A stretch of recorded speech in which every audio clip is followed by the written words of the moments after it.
Mga kapuso, ngayong Lunes, special po ang segment natin.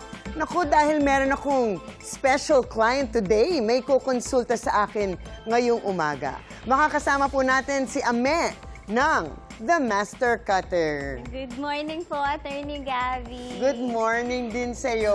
Gusto ko lang po sanang lumapit sa inyo kasi kinidnap po ako eh. Tapos isa po silang sindikato at pinilit nila akong mag-boxing.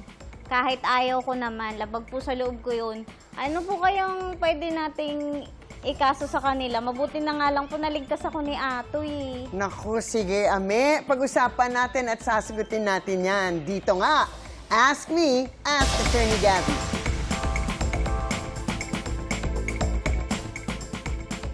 Naku, pinag-boxing talaga. Ano ba yan? Well, para sa concern mo, Ame, alam naman natin yung sapilitang pagdukot pa lang at bawian kayo ng inyong kalayaan na talagang laban at labag sa inyong kalooban ay krimen. At alam naman natin yan, kidnapping at illegal detention sa ilalim ng Article 267 ng Revised Penal Code. Kung ang biktima ay isang babae, di ba?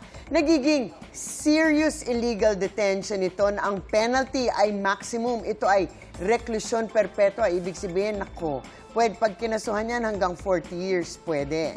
Ganon din kung ang biktima ay isang menor de edad, di ba?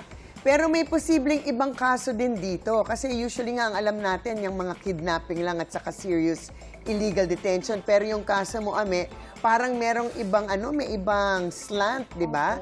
Yung sa ibang kaso, kung ang pagdukot, pagdakip at pagkidnap ay para gamitin ang biktima para sa isang form of involuntary servitude.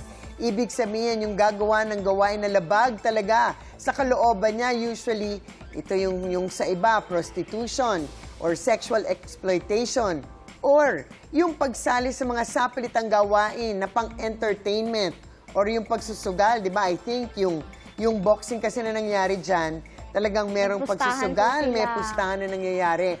Ito po ay hindi lamang kidnapping na lamang, ito ay isang kaso ng trafficking. At ang penalty para sa trafficking of women and children, ito pa ay lumalabag sa Republic Act 10364 na actually ito yung expanded Anti-Trafficking Act natin na 20 years imprisonment at may fine pa ng 1 to 2 million pesos. Kasi nga, gusto nating iwasan yung pagkikidnap, pagkukuha ng mga bata, kababaihan para mag-serve sa mga masasamang gawain ng ibang masamang looban dyan, di ba?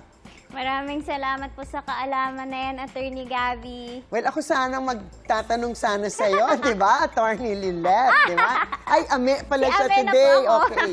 Well, salamat din, Ame.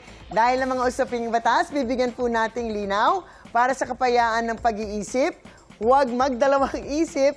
Ask me, ask Attorney Gabby. Thank you for asking. Thank you.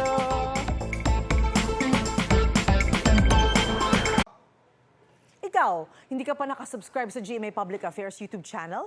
Bakit? Mag-subscribe ka na, dali na, para laging una ka sa mga latest kwento at balita. I-follow mo na rin ang official social media pages ng Unang Hirit. Salamat, Kapuso.